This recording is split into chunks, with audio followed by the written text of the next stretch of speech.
You know say you go fit start mobile phone repair business for your house? Yes, you go fit start am. If you never see place to open your own shop, yes, you fit start mobile phone repair business for your house. So how you go take do am? Because plenty people dey say if you open mobile repair business for your house, you no go too get customer. People no go know you because you dey inside. But dat one no matter.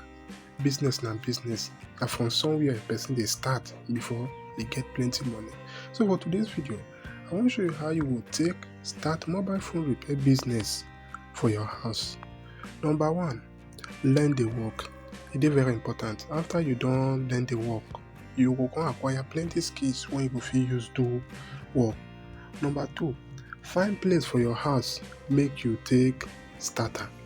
You fit use your room, you fit use spare room wey dey for your shop, prepare am well, put chairs inside, put small table, put your equipment inside wey you go use. When you do like dat, e go dey fine like your shop. Number three thing be say make you buy spare part. Yes, spare part dey very important like the screen, the touchpad, the mouthpiece, the speaker and so on. Buy am so dat when customer come, you fit move from there, sell dem, get your money. Another thing be say na to just give your phone shop name. Even na house you start am, you fit still give am name. Like dis communication, like my own na Servites Communication me I use. You fit choose any name so dat people go know you say you dey do dat one. Another thing wey you go do be say you need to advertise your business. Since you dey for house wey be say plenty people no go too know you, you fit tell your neighbor, you fit tell your friends, you fit tell your family people or other people. You fit still put am for social media like Facebook, TikTok, WhatsApp, Twitter, YouTube.